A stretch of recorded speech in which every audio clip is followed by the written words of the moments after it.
Hello, and thank you for joining us today. We are here to talk about CRISPR.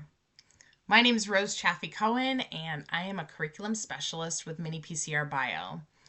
I'm here to give you the guidance that'll help you get started using CRISPR in your classroom. So today I'm going to share a great lab from Mini PCR Bio called Knockout, where your students get to perform CRISPR directly in bacterial cells and see the impact of disabling a gene using CRISPR. So if you're looking to do CRISPR in real cells, you're definitely in the right place. This lab also includes a bacterial transformation step. So really it's a 2-for-1 if you want to dive into that topic with your students as well. First, let's start with some introductions. Our goal at Mini PCR Bio is to make biotechnology more accessible to everyone, especially teachers and students. Our equipment is durable, portable, and most importantly, affordable, making it useful for a number of different applications. Our users include scientific researchers working in remote field stations, citizen scientists with a passion for microbiology, and of course, teachers like yourselves who are introducing essential biotechnology tools to their students. I mentioned that I'm a member of our curriculum team, and we're a group of scientists and educators who are passionate about making biotech education accessible for teachers. My name's Rose Chaffee-Cohen. I'm pictured here in the bottom left. And I taught high school science for 16 years, so I know firsthand how putting real biotech tools in students' hands has the power to inspire them, engage them, and build confidence. At Mini PCR, we offer innovative lab activities to give students hands-on experience with biotechnology so that teachers can show those students how the tools are used in the real world. And CRISPR is just such a fun topic to bring into the classroom because students really love it. I can remember back in 2015 when a student doing a bioethics project first introduced me to CRISPR. And she was so excited to share what was then a new innovation in science. And now we're actually doing CRISPR in the classroom. So that's one of the exciting things about this Knockout Lab. Students have the opportunity to use techniques that they've heard about, but which are hard to understand. Some of my students probably pictured an image like this when first hearing about CRISPR. So with today's lab, we have an opportunity to help them truly understand the technique without getting too far into the weeds. Until recently, it was actually really difficult to bring CRISPR into a classroom setting. But we've designed this Knockout Lab to be easy to prepare, implement, and easy to explain to students. On a side note, the Knockout Lab was the very first CRISPR lab that I performed with students, and I was a total newbie. But between the easy to understand lab guide and the resources available through minipcr.com, I was able to bring this meaningful experience to my students with confidence. Lastly, students are going to love this lab because they may be hearing about CRISPR technology being applied in new ways, such as treating sickle cell disease. So it's exciting to explore a tool that is part of cutting-edge medicine. Our Knockout Lab allows you to capitalize on this student interest and have students use a real CRISPR-Cas system to disable or knock out a gene in bacteria. This is an in vivo experiment because it takes place in living organisms. And we've designed this activity to be simple for both teachers and students, and we've focused on the most important aspects of CRISPR instead of getting into the weeds so that students walk away truly understanding how it works. Okay, let's get into the lab itself. And just to give you an outline of what we're going to do today, I'm going to provide you first with an introduction to CRISPR, and then we're going to review the Knockout Lab structure and how this experiment is set up. Third, I'll walk you through the basics of the teacher prep and student protocol, and we'll end with implementation information and some additional resources from Mini PCR Bio. As we dive into the background information, I do want to mention that I'm framing this at an introductory level for those who are maybe newer to CRISPR or some of you out there who just want a refresher. But if you're looking for a detailed look at CRISPR, I encourage you to check out our webinar called What is CRISPR?, which you can find on our YouTube channel or in the chat. I want to take a step back and put CRISPR into a larger context. Today, scientists can use CRISPR-Cas to perform genome editing. And this is when scientists change the DNA sequence inside of a cell. So this can include adding DNA sequences or removing DNA sequences. And scientists can even change specific bases, like swapping an A for a G. Today, our students, and maybe even us, might take genome editing for granted. But of course, it hasn't always been possible. Now, because DNA contains the instructions for life, changing an organism's DNA can change the organism. So, for example, we could correct a disease-causing mutation or even introduce new traits to an organism, like drought tolerance in crop plants. Performing genome editing in this way was a goal of scientists for a really long time, but it just wasn't possible. And even after genome editing became a reality, they were only able to do it in a limited number of model organisms. And genome editing was technically challenging and time-consuming. Until around 2012, 2013, when work from several scientists came together to demonstrate the use of a powerful new way to edit the genome, the CRISPR-Cas system. While there are numerous reasons the CRISPR-Cas system revolutionized genome editing, this lab focuses on the two most important things for students to understand. Most importantly, the CRISPR-Cas system is highly specific, meaning it allows scientists to precisely control which DNA sequences get modified within a cell's genome. We'll talk more about what makes the CRISPR-Cas system so specific in a second. Additionally, compared to older methods of genome editing, CRISPR-Cas is easy to use. Scientists can now theoretically use CRISPR-Cas to edit any gene in any organism.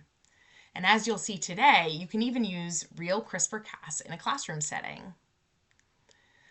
I just cannot overstate the importance of the application of CRISPR-Cas to the field of genome editing.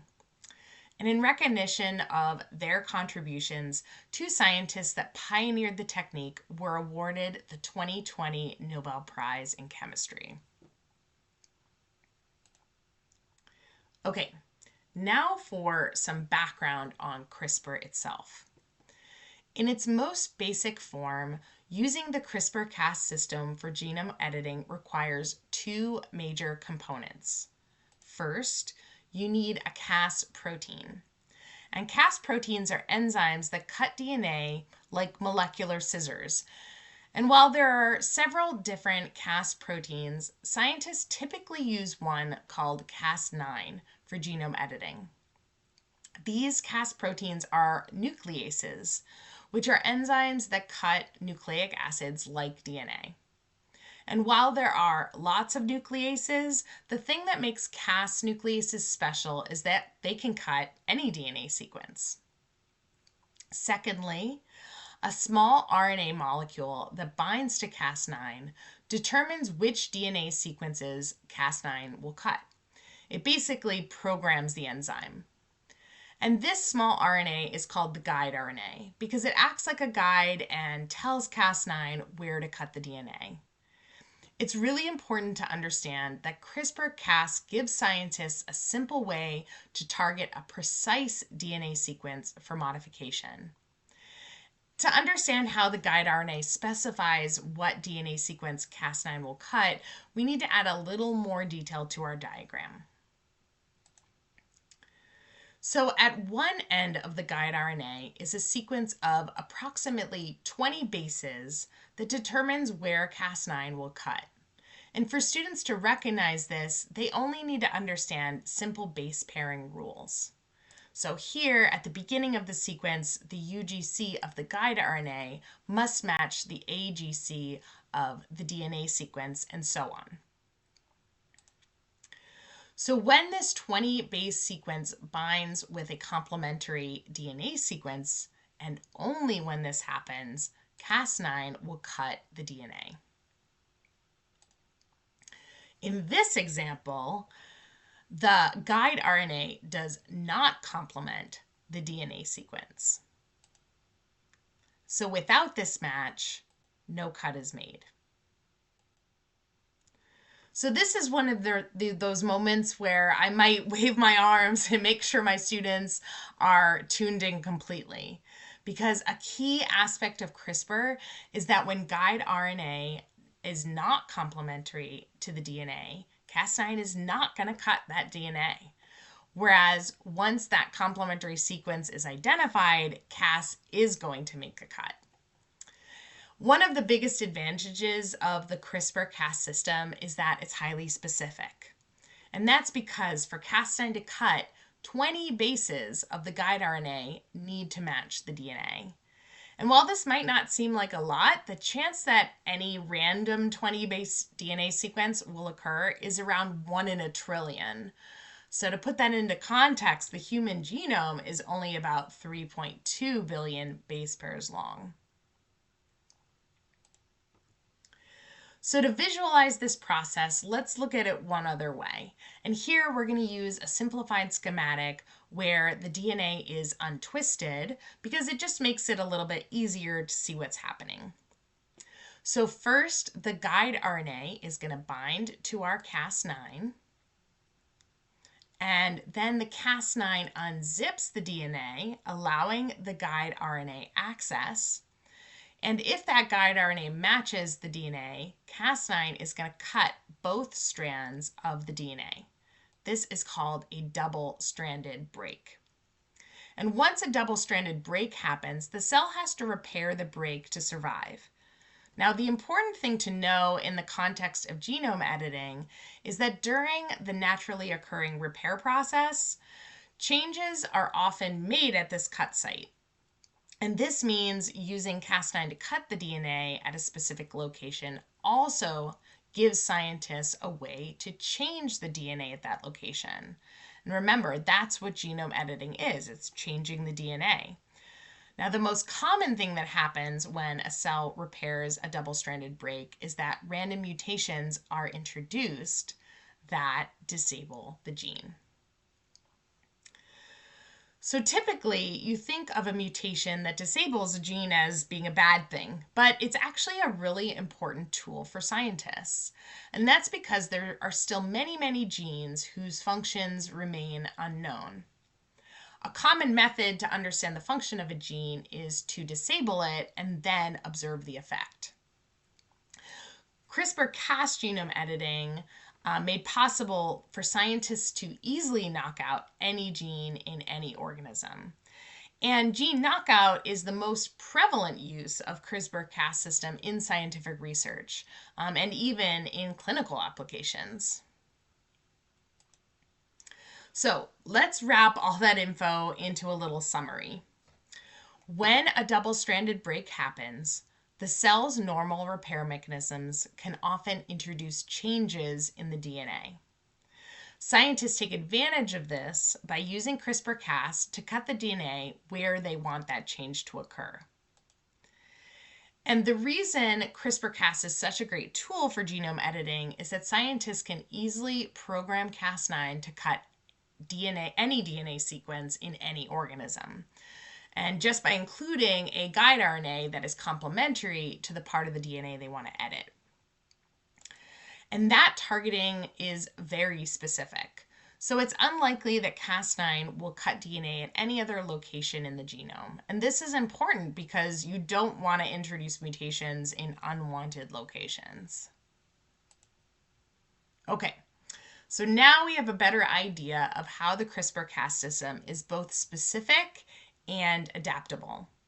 And again, the student guide introduces a background section that walks students through the most essential information related to CRISPR, and we truly make it understandable for students. The teaching slides also help you reinforce these concepts with visuals like some of what I've showed you here. So now we're going to take a look at how we use the CRISPR-Cas system in the knockout lab.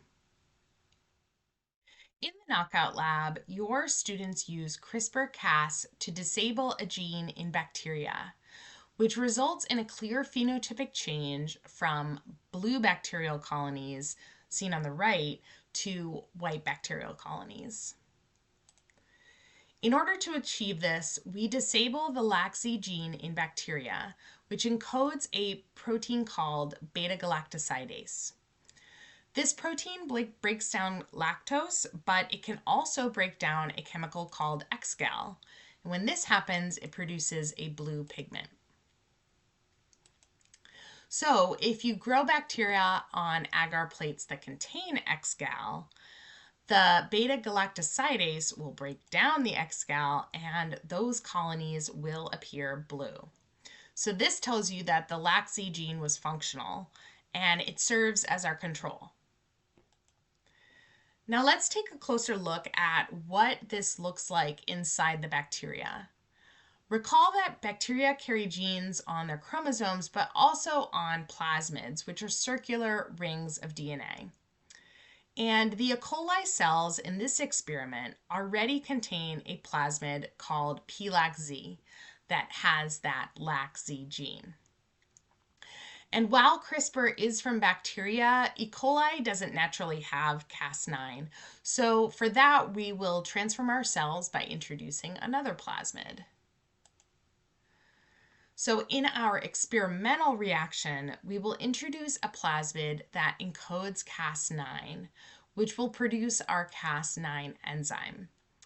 And it has a coding sequence for a guide RNA that targets the LAC-Z gene. These two components will combine to form a CRISPR-Cas complex. And when the CRISPR-Cas complex finds the target DNA sequence, which is the LAC-Z gene, it makes that cut. So this means that LAC-Z has been disabled, and this is going to prevent beta-gal production. Therefore, our xgal is not broken down, and our bacterial colonies appear white. In our control reaction, we will introduce a different plasmid.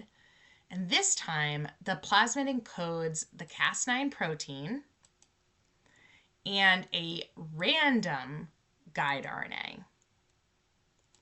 Again, these two will combine to form a CRISPR-Cas complex. But this time, since the guide RNA is a random sequence, it does not find a target in the DNA sequence, and so it doesn't cut that LAC-Z gene. With the LAC-Z gene intact, beta-gal is produced, and this can break down our xgal, producing a blue pigment, which results in our blue bacterial colonies. Having this control reaction not only produces bacterial colonies that show the function of the LAC-Z gene, but it also demonstrates the critical role of the guide RNA. Here we have a random guide RNA, so the Cas enzyme is essentially looking for a DNA target that doesn't exist. And this is a place where I think it can be helpful to see the two bacteria side by side and to really highlight the differences between the bacteria themselves and the results that we'll see on the plate. I've even done things like print out laminated visuals and have students mark them up with whiteboard markers, looking to highlight key differences. So maybe they would note the differences in those guide RNA, and perhaps they would be able to highlight the resulting change then in the LAC-Z plasmid, where only one produced the beta-gal protein. Remember, it's this protein that breaks down the xgal on the plates, producing blue colonies on the control plate. And without this protein, because in our experimental reaction, the coding sequence has been disabled, we produce our white colonies. So I think of this as a great way for students to practice interpreting visuals as well. So just to emphasize how clear these results actually are, I'm going to switch over to my bench cam and show you some plates that I prepared in my simple home lab setup. First, we have the knockout reaction, which was transformed using a plasmid that produced Cas9 and LAC-Z guide RNA. This targets the LAC-Z gene, resulting in white colonies. In this case, LAC-Z is cut and there is no expression of beta-galactosidase protein. Xgal substrate, in turn, is not broken down, and the E. coli colonies remain white, their natural color. Secondly, here is the control reaction, which was transformed using a plasmid that produced Cas9 and a random guide RNA, forming blue colonies. Remember, LAC-Z was not cut, so it can still express the beta-gal protein. This in turn breaks down the Xgal substrate, which produces the blue pigment that makes E. coli colonies easily visible. We've really optimized this protocol to give you great transformation efficiency, as you can see. And the results are just so easy for students to interpret. There's no guessing about whether the colonies are white or blue, or whether transformation has actually taken place. So I've just shown you the phenotypic results for the knockout experiment, which is helpful for the purposes of understanding CRISPR. However, ideally, we would confirm the knockout by using DNA analysis. So if you want to take this one step further, you can try our PCR genotyping experiment where you take a bacterial colony, amplify the LAC-Z gene and the Cas9 gene using PCR, and then visualize the results with gel electrophoresis, which is pretty cool.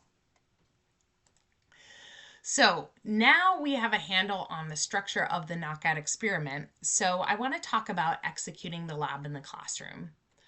Some of you out there may know that this lab is not totally new. However, in 2025, we made it even better by simplifying protocols while also greatly improving transformation efficiency. Again, we aim to make this lab simple for you to prepare and easy for your students to follow and understand. Keep in mind that both the instructor guide and the student guide are free to download on the store page for Knockout. And we have lots of helpful information there to help you get set up for the lab.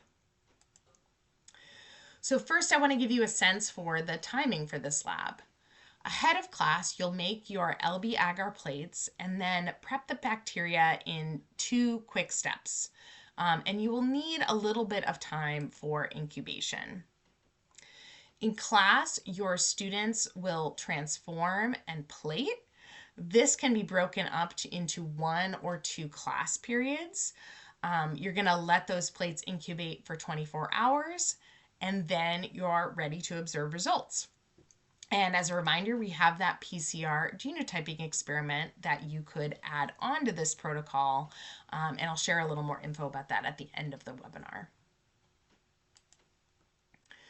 So for comparison, other labs require you to prepare multiple types of plates and even make starter plates, which can be really cumbersome and honestly much more time consuming.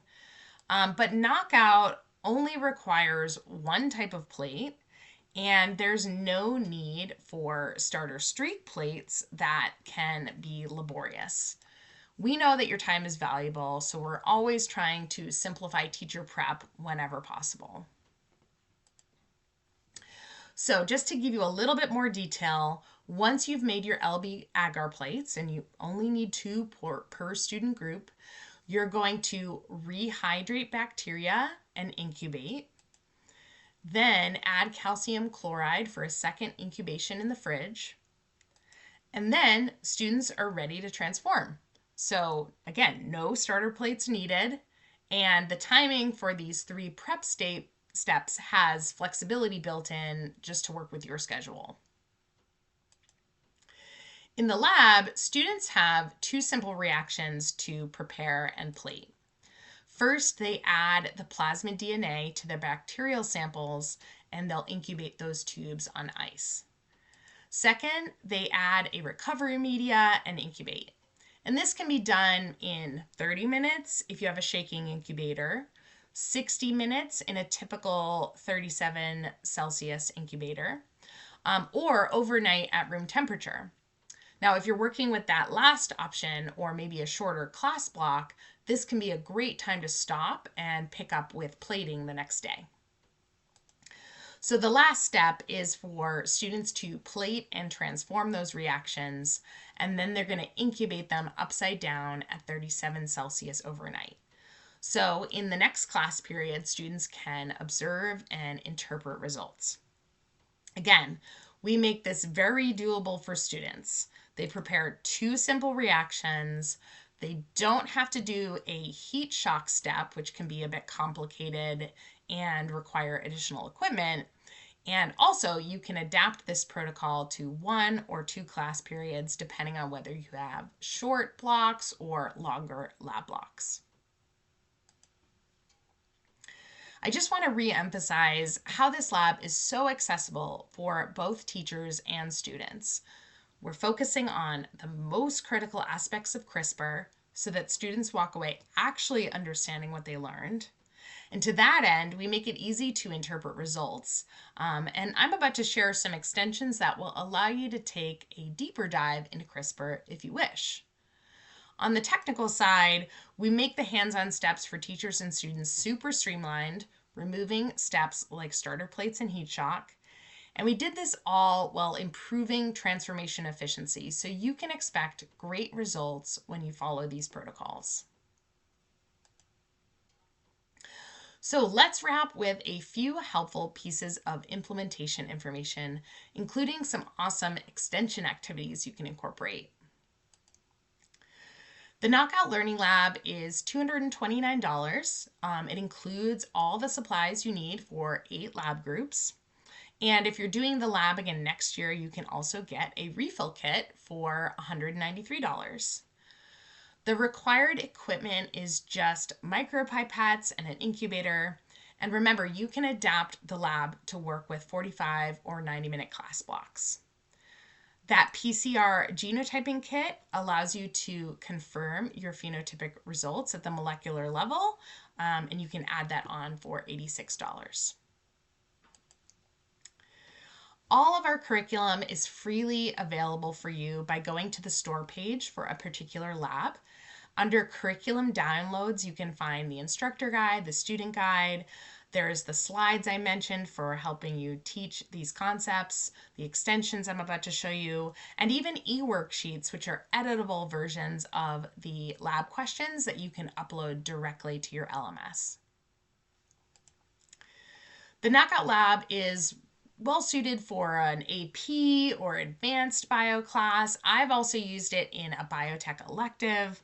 But whatever class you choose, we've made alignment easy for you by sharing how all of our labs align with next-gen science standards, AP Bio standards, TEKS, BASE, Common Core ELA standards, and you can find all of those on the store page for the lab. But also feel free to reach out if you have a question about alignment. So we have a few great extension activities you can include to dive deeper into how scientists are using CRISPR.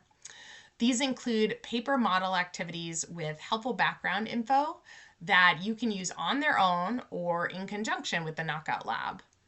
And the paper model is a great way for students to physically manipulate the CRISPR-Cas system and see how it aligns with the target DNA sequence. And we apply this to 2 different examples of CRISPR in action. The first focuses on how CRISPR is being used to treat diseases like sickle cell. Here, students use a paper model to explore how CRISPR-Cas genome editing could be used to cure sickle cell disease, which affects millions of people worldwide. And this treatment is in use today. The image shows the first patient to receive this treatment. Our other example focuses on snails. Yes, I said snails. Scientists had noticed that some snail shells spiral clockwise while others spiral counterclockwise. They suspected that a certain gene controlled this trait, and they used CRISPR-Cas to test this hypothesis. So students explore how this basic research was accomplished using a paper model. So if you are looking for additional lab activities that explore CRISPR, I would check out our CHOPPED lab. And in this activity, students use CRISPR-Cas but in vitro, or in a test tube, in order to understand how different guide RNAs are used to target specific DNA sequences. To interpret the experimental results, you use gel electrophoresis, and we actually have a whole separate webinar with a full demo of this lab if you want to learn more. You could even start a unit with CHOP to show the mechanistic aspect of CRISPR, and then follow it up with knockout to show how we use CRISPR in an organism. It's still pretty amazing to me that we're doing CRISPR in the classroom, but it's a great opportunity to ignite your students' curiosity. And between the knockout experiment, the paper models, the PCR genotyping kit, and CHOPPED, we have so many activities to help you build a great CRISPR lesson or a comprehensive unit. I hope you're inspired to try it after joining us for this webinar. Thanks for watching.